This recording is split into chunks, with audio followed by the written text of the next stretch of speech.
I'm Carrie. I'm Emily. And this is the Ctrl Alt Create podcast. Yes, we created this podcast as we were both people who were pursuing a more traditional path. I used to work at Meta, Carrie used to study computer science at Stanford, and now we are both full-time content creators and artists, as I am a game developer and Carrie runs the animation series BFDI. Yes, now we're YouTubers. Yes! So in today's episode, we are going to cover the dark side of being an influencer, or parts about being an influencer that people don't really share on the internet. Right, yeah. Yeah, there's a lot of things that, like secret stories that I've never told, fans getting a hold of phone numbers, even as early as 2014. So, I don't know, I just feel like, a lot of kids, like, I know they say Gen Alpha is always, like, the top dreamed careers they have is, like, YouTuber, pro football player. It's like, there are some drawbacks to know about as well. Yes. And I actually wanted to share for the first part of this, for me, one of the biggest surprises about being a content creator, because at least for me, I spent most of my life and part of my adult life not being a content creator. I became a content creator when I was about 23, is influencer events / parties. Oh, yeah, that's true. I feel like I could go on forever about, like, there's some parties where they will advertise it as one thing, but then you go there and it's, like, very different.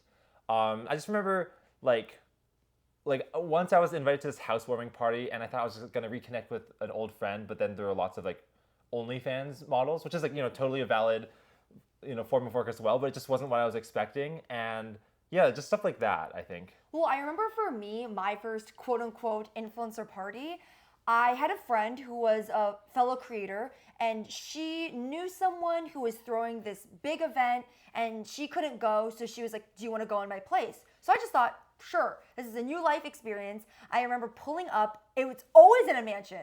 Oh, yeah. It was in just a literally like beautiful house. A few of the content creators were actually sponsors of the party. So for example, like they might have a candy brand or they might have an alcohol brand. And so their brand was what we could eat. And I remember I met an actor, one of the main actors from the show Beef there on Netflix. Oh, so it's like a non-influencer actor. Well, I guess, yeah, non-influencer actor, because there's a lot of actors who go to these parties. I've also met someone from that show Ned's Declassified School Survival Guide. I met one of the actors at one of those parties, and it was just, I started talking to different content creators. I even remember I started talking to someone and I realized, wait, I recognize you from TikTok. Oh, interesting. Yeah. And it was just a really strange and surreal night is how I would describe it.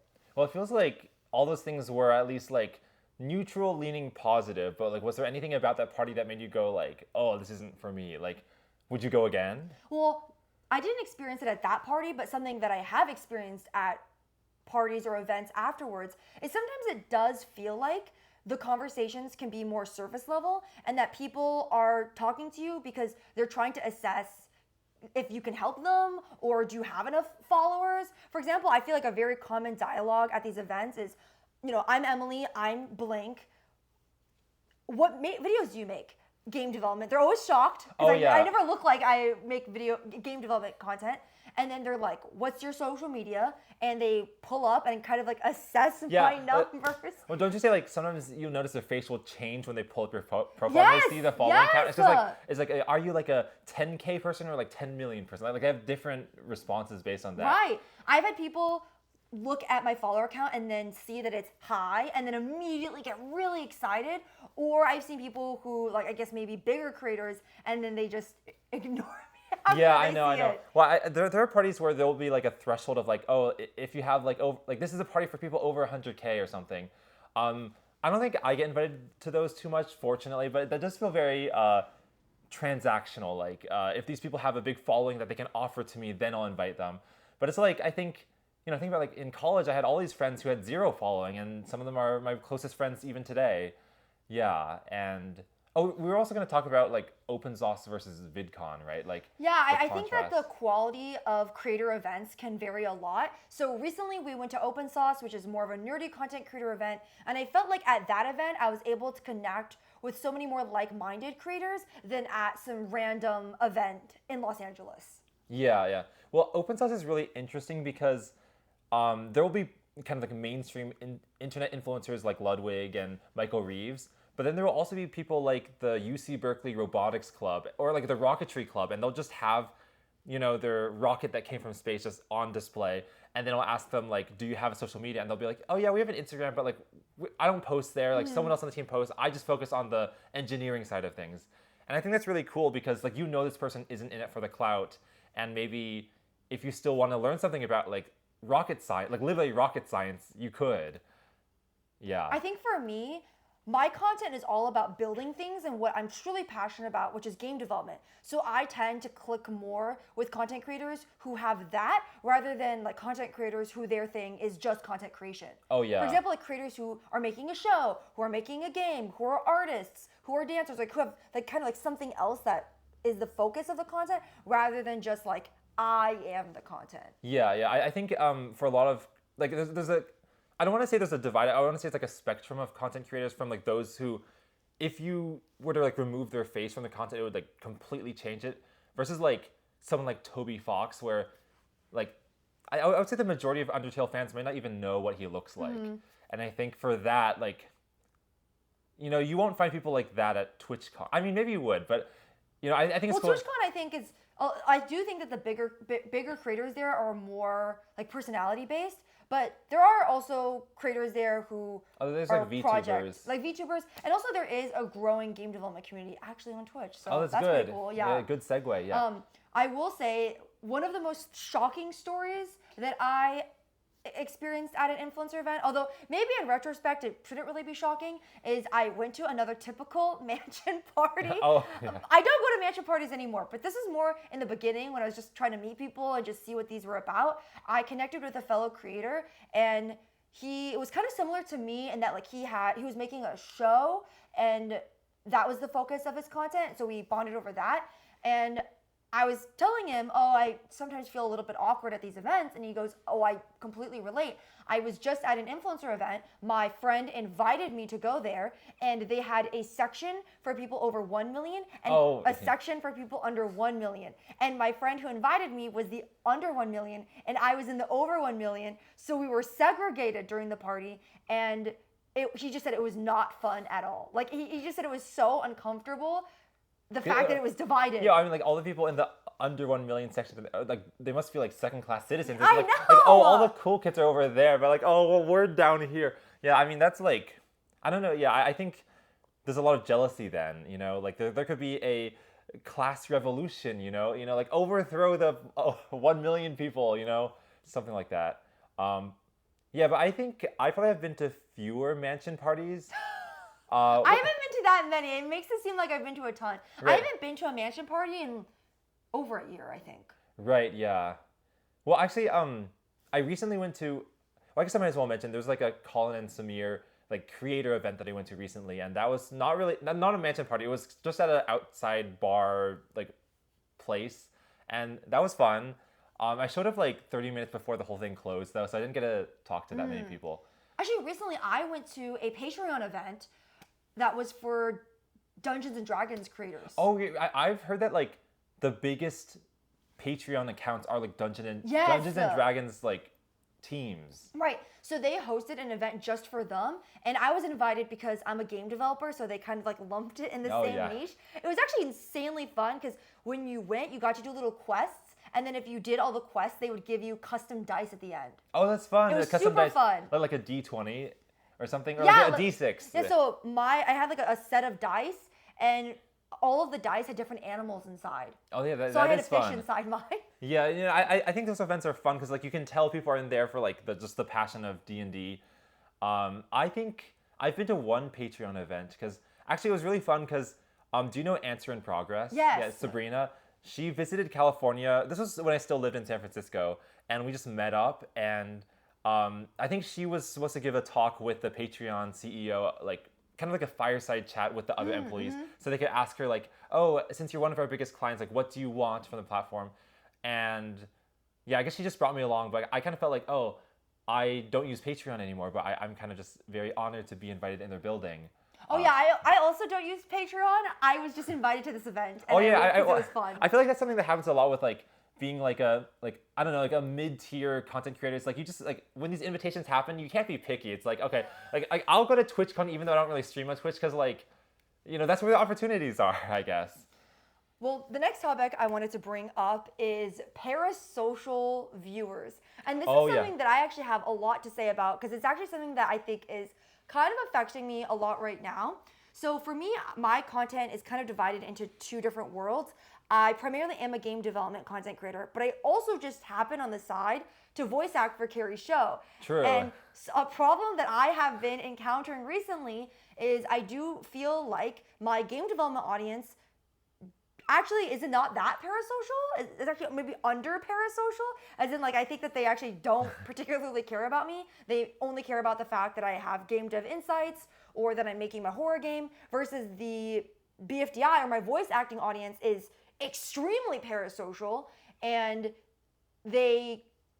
one thing I'm struggling with is that they see me and regard me as the character that I play and not the fact that I am a voice actor and not that character. Yeah, and I'm sure you go through that all of the time. Yeah, because also like for you, voice acting as that character is like only a very small portion of the work that you do. Like maybe like 1% of your time is spent doing that, but you're spending like 50 times as much time on your game, but they're not interested in that. Right. Yeah. Well, I think that like maybe it's an age thing where it's like the younger someone is, the more they see everyone around them as a role model and they get really attached. And like the fellow game developers out there, they already are functioning adults who can stand on their own 2 feet. But yeah, I think that, well, it's interesting we talk about this because like TwitchCon is coming up, and I know there's a lot of big Twitch streamers who have publicly said they're not going to go because they're worried. Oh, right. Yeah, especially safety. Yeah, because there's also been like a lot of assassinations recently. Yeah. And I don't blame them. I think just imagining like thousands of people, of which maybe 1% could be extreme haters, are just physically in the same room as you. Like, I feel like they're totally in their right to not go. But yeah, I think for me, again, like in any community, 99% of people are very tame. But right, it's the 1%. Yeah, the 1%. Yeah, I think like back when I don't use Twitter anymore, but like there would be people who would like message me like every single day, like the updates on their middle school life, and I would never respond. But the thing is, I wouldn't want to block them because that feels like a little too aggressive, and that would signal like I don't like you. But I just want to kind of hint like, we're not in the same age demographic. I'm probably not going to be able to relate to these stories. Yeah. And it gets kind of frustrating because like they will kind of go to the top every time they message. But like, again, it's not like I want to say like never talk to me again, but it's also just like I'm 26 and you're 13. Like let's keep some distance. Yeah, I've definitely had some crazy people message me, and not just people in the BFGI community, like crazy people from game development. I know there was one guy who I blocked him after 1 year of doing this because, again, his DMs would always show up on the top and it was getting to be too much, where he would message me as if we were dating and in the same friend group. Oh, ew. And so he would message me about, oh, I can't believe that this person did that. Like, oh my God. Or, message me about how we were in a relationship and how our relationship is going. That was very strange. I've had people like threaten to leak my address before. I've had, people with, I would say, a negative perception of women and game developers message me. And I've even had people message me pretending to be you. Oh, weird. They made a fake account saying, I am Carrie Huang, messaging me. Oh, weird. I mean, that one's so easy to like debunk because you could just like ask me in person, like, hey, is this you? And then I'd be like, no. Oh, yeah, obviously not. I didn't fall for it for a second. Oh, that's good. Like, yeah, your brain, you're using brain power. Yay. But it is strange that, to me, it feels strange being perceived all the time because at least right now, my content isn't really about me as a human being. I have a lot of friendships outside of content creation that I never show in my videos, right? There are a lot of interests. For example, like I love to read. I like to watch anime. I like to watch documentaries. There are like so many interests of mine that I don't put in my content, and yet I feel like like these people online would claim to know you, but they wouldn't know about these other sides of you. Yes, exactly. Like that's strange to me. And something that I've also been thinking about recently is I used to feel like I could disappear in a crowd, where, like, for example, like if I'm at UCLA and I'm walking, no one's gonna look at me. And nowadays, not even just because I'm popular now, but because of how the internet is now, I feel like I can never blend into a crowd. I mean, you see people filming random people at the gym and making fun of them. You know, there's people on the street interviewing others. What do you think about this? And you could be a target of that. There's weird online pranks. And that, along with, I guess, like being more in the public eye, sometimes I do feel a little bit scared of the internet. Well, are you like worried? Because if someone is doing like a street interview thing, they might just ask random people, and they might not realize that like you have a following online. So when they include you in their video, and maybe they show you like messing up on a very basic question, are you worried people in the comments will be like, oh, that's Sondering Emily, and like she doesn't know the capital of France is Paris or something? No, I definitely don't think I'm that important that people would be commenting this. But for example, something that I've had some interest in is IRL streaming on my Twitch channel, twitch.tv/SonderingM, SONDERINGEM, streaming Mondays and Wednesdays.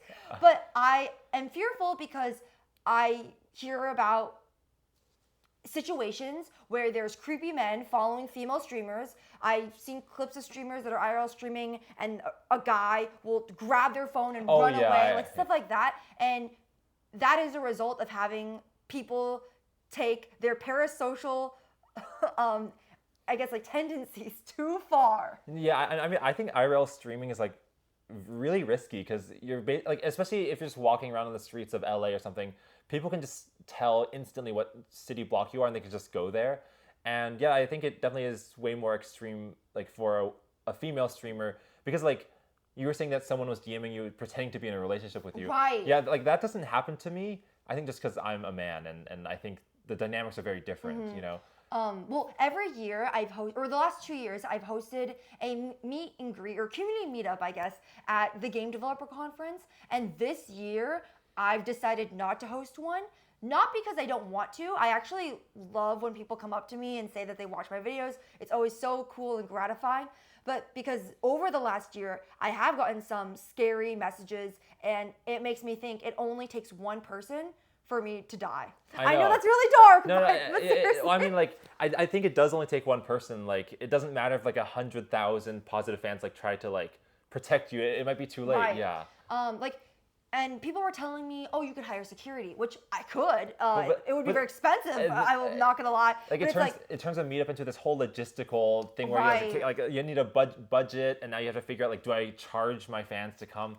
It's a lot of work. And you know, you could have a security guard. You can even wear a bulletproof vest if you want to. But if someone lunges at you, if someone attacks you, you may not be protected. You know, people can only help to a certain degree. And that is something that scares me as I become more popular. Like, for example, I always have to be super cognizant about never, ever filming outside my window. Oh, yeah. Or, like, if I want to film myself outside, I'll always do it when I am a certain distance away from my house. And, like, I just want to live my life, right? Right, and, like, maybe I do want to IRL stream and make content when I'm out, but I feel like I can't. Like, one big rule that female creators tell me and that I adhere to is that if I post on my Instagram story, I will almost never post when I'm there. I'll post it hours later when I'm no longer there. Yeah, I've followed a similar idea. Like, if I go to Arizona for a weekend, I'll tell people where I was and upload as soon as I'm on the flight back. And, well, like back in like 2019, I would tell people where I was, but I think I had a smaller following back then, so it was okay. But I guess like it's better to play it safe and live a long life. You know, like there's like 60 years afterward. You don't want to jeopardize that. And actually, I'm going to say maybe a contrarian opinion, but I actually don't think that parasocial relationships are necessarily bad.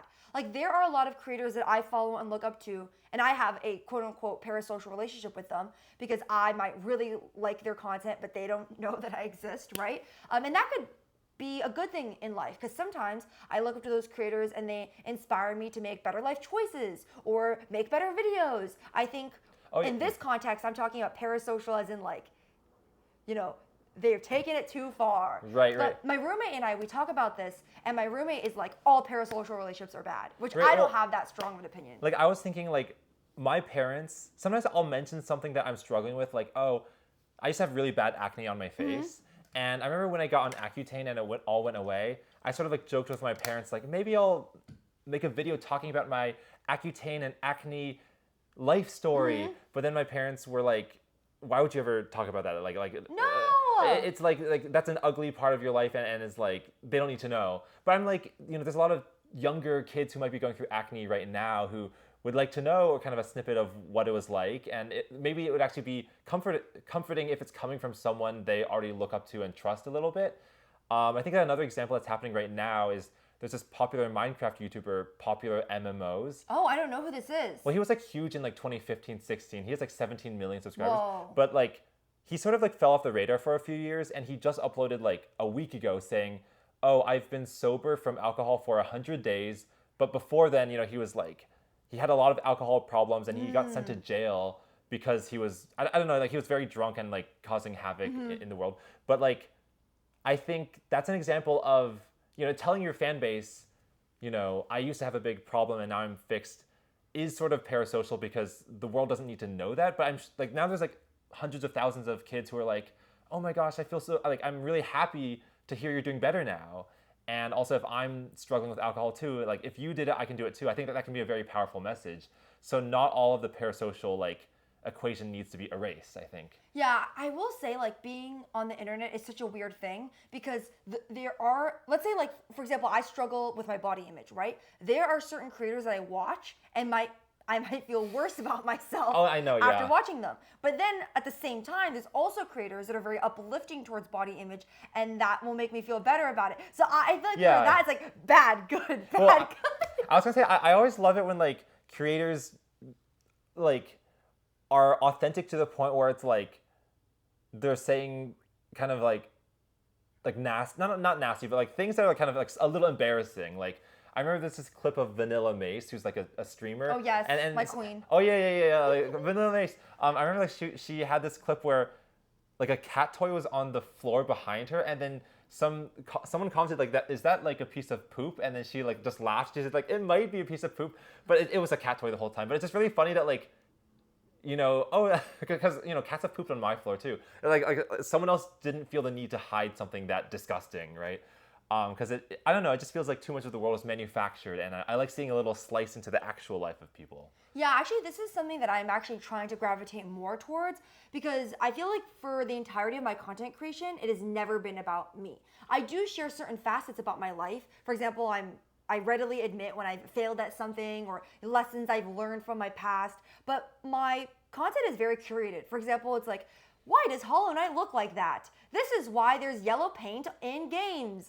And I think my new venture is I'd like to get more to the personal side and show that I can be a funny person, or I can be awkward or cringy or loud and funny or whatever. So I like love that. That's one reason I love Vanilla Mace, is because I feel like she's so authentically herself, and that in fact inspires me to show more of my personality, which we're doing with this right podcast. Now. Yeah, that's true. Well, I think it's like you can. I think the reason a follower first starts to follow someone is for some more like, I want to say like transactional thing, like, oh, they're really good at Valorant or something. Mm-hmm. But if they have, if like while they're playing Valorant, they learn these like small things about them, like, or like a Pat from Popular MMOs is like, oh, he has an alcohol problem, or had, sorry, but like. Well, he was probably still struggling. Yeah, he's probably still struggling. Like it's a thing that like probably like affects your life forever. But these things, I guess strengthen the bond as time goes on. And like even though it's sort of like came from Minecraft, stayed for the life story. And because I think that like if I myself wasn't like ever good at animating or coding, then like no one would know who I am, and no one would care that like I made that video where I stuffed like 2 strawberries in my mouth. But now that people do follow me for the other stuff that actually is like somewhat like skillful, I don't want to gloat, but like now they will watch my strawberry video. I'm curious for you, like what do you typically like showing on the internet, and then what do you like typically keeping private? I think that like I think I've sort of like changed on this a bit because I guess like I want to keep things private that I feel like can be used to like, or like that like enemies will use to like attack me in the future. Because I remember, okay, this is kind of like not exposing something in my life, but when I graduated college, I got really depressed. I think this happens to a lot of people because Oh. it's the end of an era. And I filmed like an hour-long video where I was like almost on the brink of tears about it. And I was thinking of uploading it to Humany because that's like my shitpost channel. And it was at that point too. Like that would have been on par with the other videos I made. But I remember around that time, there was this other YouTuber. I don't know. Should I say the name? Well, I might as well say the name. Well, it's a controversial person. But Oh, okay. Yeah, I just won't say the name. But like there was a video of them crying and like everyone who disliked them would like clip it and be like, haha, lol, pwned. Like it's like, don't think you can get away with like doing something really bad. I just don't want to say what it was because it was quite like it could get like law enforcement involved. Oh, okay. Well, it was like a pretty bad thing. But I was like, footage of you crying can be used in such a like harmful way that I just don't want that footage of like even if it's for a justified reason like depression or I don't know graduating college. It's like I just don't want there to be footage of that could be put into some like cringe compilation, you know. But aside from crying, I think I'm pretty much cool with anything. I'm not gonna have an OnlyFans ever. I'm actually okay with crying. Oh really? Yeah, because when I went through a breakup many years ago, I was crying about it a lot, and I was crying about it in public. And this is before I was a content creator. And for some reason, like I just like thought to myself, it's like, you know what? Everyone cries. I'm an adult woman. I'm allowed to cry wherever the hell I want to. And now for some reason, that experience, I'm so open with crying anywhere. I don't really know like if that. I have cried on the internet anytime recently, but I would be open to it, I guess.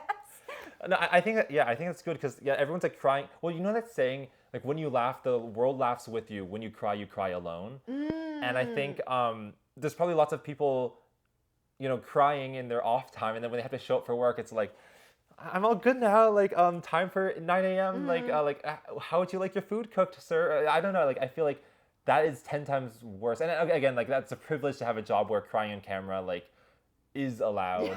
But I don't know. I think that like with my content right now, you know, I want to still show people that like the things that they came for at the very beginning, I'm still doing, which is why I'm still trying to do stuff that's sort of like evolution simulator, more clean and buttoned up stuff, to bring in new people. But on Humany, anything goes, I think.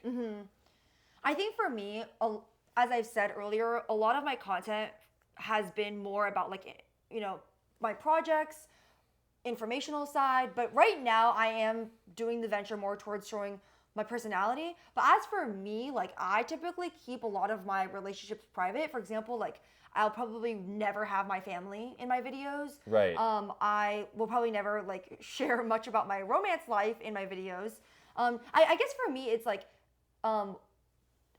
if I ask myself, does it matter? Like, does sharing this affect the quality of my videos? Does it make it better? Does it not?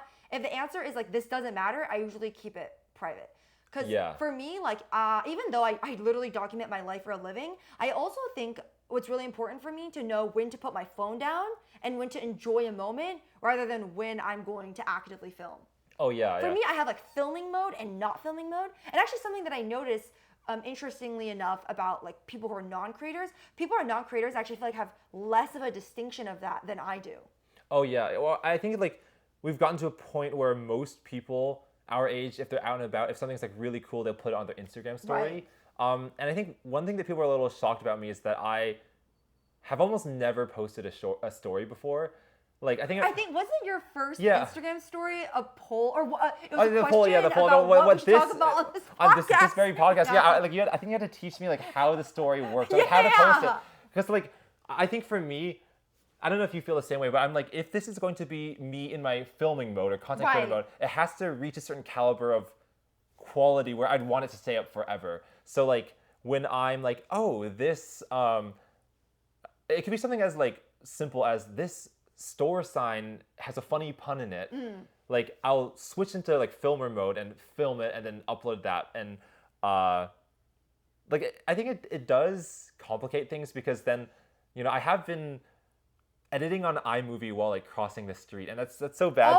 Because like my friends like Adam will be like, oh my god, like there's a car. I don't know, but I just feel like it's something that you have to like make sure it isn't spreading too far. Like I think I try to limit myself to like one shit post a day because you could just be editing on iMovie your whole life. Well, for me, I usually use Instagram stories as a way to be like, I made a video, or like, check out this event I'm gonna be at. And I don't really use it to share my life. Like, I know some creators and just some people who are not even creators who are like, this is what I'm eating, this is what I'm working out, this is where I am at all times, this is every event I'm going to. And I think for me, I like to have that separation. I like that, at the end of the day, I'm just me in my room watching silly YouTube videos or reading a good book or playing a good game, and I don't have to feel like I'm constantly performing. Yeah. The constant performance, like I think it really does feel like you're kind of using more calories when you're in performance mode. Yeah, and the other thing I was gonna say is like having the public watch you. Sometimes in my head, I've sort of compared it to the feeling of like being like laying naked in front of an audience, and it's almost like you can feel the cold air rushing by. Like this is a kind of like a little too poetic or something, but I just remember, okay, this is a kind of a little cringe moment, but like when you go on YouTube, it'll show you your recommended feed, and it's based on your previous watch history. And sometimes I'll screen record myself as I'm like playing a game or like doing anything on the computer for some other reason, and people will catch what's in my recommended in that video. And there was this one time when there was a song I was listening to a lot, and it was Nightcore, but it had a somewhat risque title and a very risque thumbnail, and like I only listened to it literally for the melody. No one's gonna believe me on that, but like it was there, and then like people were like screenshotting it, and then I would see like reposts on TikTok being like, Carrie caught red-handed 4K, like, oh, Carrie, you have something to share with the audience. And I know it's all in good fun, like no one actually thinks that like I'm weird or something, but like I think there's always a moment in the first few seconds when there's like that sort of like fake call out where you're like, what do people really think about this? And yeah, like it makes me feel like I'm a little bit naked in front of a big audience. And yeah, I think knowing how to sort of like emotionally like not let that freak you out, it takes some time to learn. Yeah. Okay, the last topic I wanted to bring up in relation to the dark side of being an influencer is I feel like there is a side of content creation that is a little strange to me. And I'm gonna explain it. So I feel like back in the day, people who became content creators either did it by accident, like actually I became a content creator by accident, or they just like had a hobby and then it just turned into something bigger. And I think nowadays that content creation is an established business. I think that, in my opinion, I've seen some more unsavory parts of it. So for example, like there is an obsession with putting AI in videos, or like how to get more views with less work rather than just making a video that you think is good, funny, whatever. And I also feel like there's a lot of people who are entering the industry who are not really content creators, just like people who see a lot of dollar signs. I know, you see a lot of dollar signs. Yeah, I mean, I think that I want to make a video I know I've been saying this for months, like about like how I see this combination of AI and content creation. Because I think all the people who are trying to shortcut content creation too much by using AI tools don't know what the thrill of starting a YouTube channel was back in like 2012. Like, exactly. Like the fun of being a YouTuber in that era was that you would interact with your audience, and the audience would like see like, oh, like I comment this, and like now he's trying to incorporate that into his song, and that song took a lot of creative work, which the AI kind of skips over. And so like a lot of people in the modern era, they just think, like, why would you spend that work? It's just easier. Like the profit per hour worked is higher if you just employ this AI. But I just feel like you showed up to this game maybe a couple years ago. You don't know why these fan bases are so large from all those decades prior, pre-AI. Yeah, but I don't know. Yeah, I don't know. I feel like a lot of people kind of also have that sentiment. It seems like people online are quite vocal about like not wanting AI. Like Quibble Cop, like he was the guy who tried to like turn his whole channel to AI, and like he lost 99% of his audience. Good. I hope he's not watching. Oh, wait, no, I'm sorry. Well, no, I mean, he was like a GTA YouTuber, and like. Okay, I don't know who this is. I should say. Yeah, well, no, I have no clue. Well, I mean, okay, I don't think anyone will contest what like that, because I think like when he came out with his AI avatar, like just everyone like laughed at him for it, because it's just like it was like you would scroll on like YouTube Shorts and it would be the same exact wow, because it would be an AI saying it. I guess for me, like when I was growing up and was obsessed with YouTubers, and I dreamed maybe of being a content creator, I thought to myself, like, how amazing is it that I could show off who I am and what I love, and there will be a community of people who will support me.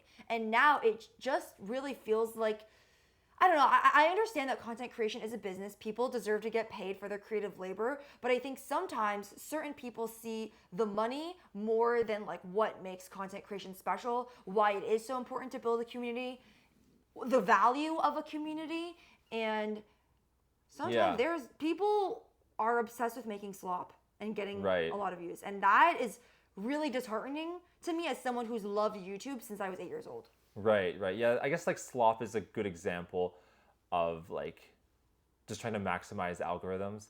But I think that like maybe like I think that also happens because people aren't looking at a big enough time window. Because if you make a slop video, you'll get a lot of views like day of. But there's all these things about like conversion rates, and maybe I'm sounding like a content guru when I say this too. But like I'm like we always see that like when you take a TikTok or a YouTube short and like you ask people watching that like come to my live event.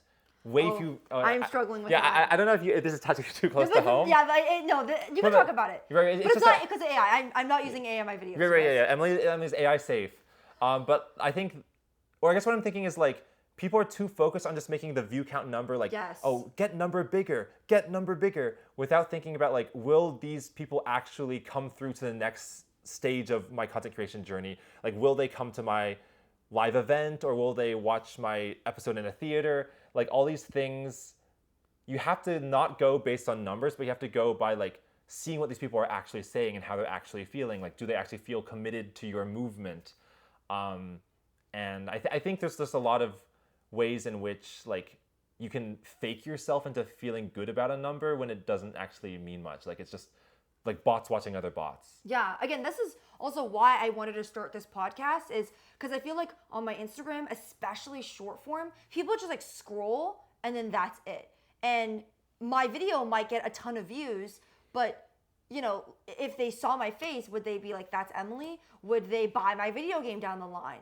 And again, that's why I am also trying to show off more of my personality and my personal views in my content. So that when they see Emily, they're like, I know I saw Emily and not all these other game developers who are also kind of like in the same pool. But yeah, I agree with what you're saying. Like, you feel like you're a part of a community when you feel like there is a mutually beneficial relationship. The creator is giving you something of value, and then in return, you're appreciative, so you give them something of value, whether that's even just telling your friend to watch this video, to buying merch, to going to an event with them. And I feel like these people who are just trying to automate views don't recognize the fact that you have to give them something too of value. They just see, oh, it has a lot of views, so thus this person can accomplish and make a lot of money. I always say one thing that separates successful creators from unsuccessful creators is the value they bring to their audience. Like, for example, like for me, my value is that I am a game developer and I share insights to an industry that a lot of people are curious about. For example, you play a game, you're curious about how it was made. I kind of got that for you. I also like love indie games and horror games, so if you have that interest, we can connect. Versus I think some creators focus too much on what can I get out of this. Actually, I do want to talk about this real quick. So I was watching a video of Kaisen At reviewing Streamer University applications for last year. So Kaizenat's the biggest streamer on Twitch, and Streamer University is a program he created where smaller creators can learn from him. And it's a very exclusive program to get in. And as part of the application, you have to make a minute video about why you deserve to get in. And as I was watching it, I noticed that the biggest problem was people were talking way too much about what they could gain out of being in Streamer University and not what they can bring to make Streamer University a better place. So for example, they would say something like, oh, Kaizenat, like let me in, this would help my channel out so much. But that would happen to every person's channel, and not like, oh, well, Kaizenat, I have these interests that I could bring. I have this great energy. I have this hobby that's super interesting. I could teach other creators. And like, the videos were just so much better or worse depending on what they focused on, their value or the value that this can bring. Right. I guess it kind of is that saying of like, if you give to the world, it'll give back. But if you like try to, maybe I'm trying to like add too many like of these adages, but I like them. Yeah. But yeah, I think that like when you put something on the internet, you have to imagine you are the viewer, and like the viewer doesn't want to be like begged to. They want to be given something. So it's like, okay, I'm gonna sacrifice like Okay, maybe this is a different era, but like when Mr. Beast would say his Oh, name, yes. like say a word 100,000 times, like I'm gonna sacrifice like 24 hours of my day to give this to the viewer. I mean, things have changed a lot for Mr. Beast, so it's like Yeah. almost a different person entirely. Well, Mr. Beast, I always say like his specialty, his edge is persistence. Yeah, persistence. Yeah, I think like where everyone else would give up like 12 hours in, he'll go like 120 hours, and that I guess is why he like why he separated himself from everyone else Right. who would give up. But are you going to try to apply for Streamer University? Maybe this is the Oh, application. yes! Well- Kaisen- oh. Well, I was thinking of applying. I've already started my application for Streamer University too, and hopefully my video will. I guess I'm already giving people tips on their video, so mine better be good. Oh, that's true. I mean, like you don't have to get in for your advice to still be helpful. That's true. You know? I still because I was watching the Streamer University video with my roommate, and he's not a content creator, and he was saying the exact same thing as me. He was like, I know why certain videos are better than others. So Yeah, I think having like, and then it's like when you make your own video, then you and other people can like sort of figure out if your video would be a good application. yeah. Yeah. Okay, well, that's all the topics that we're gonna cover in today's video. I hope you enjoyed. Carrie, want to shout out something that you're working on? What am I working on? Teapot 20 will be in theaters across the country. Yeah, I mean that's something that we not at all like the same topic as this podcast, but No, just but that's a really amazing. exciting thing. I think like 200 locations, AMC, Cinemark, Marcus. That's very exciting. And also like Ctrl Alt Create. The first episode got 100. Got 10,000 views, which I mean that's all I wanted. Oh yes, thank you for watching. Yeah, thank you. We're so grateful because like it's hard to get podcasts off the ground. Yeah. So I'm very grateful. Thank you. Yay! Well, I'm very excited about Teapot 20 because I will play a role in that episode. And as for what I'm going to shout out, please help bring Saundering Emily to 100,000 YouTube Oh, subscribers. true, yeah. And Saundering Sondringem, and then for Emily, EMILY.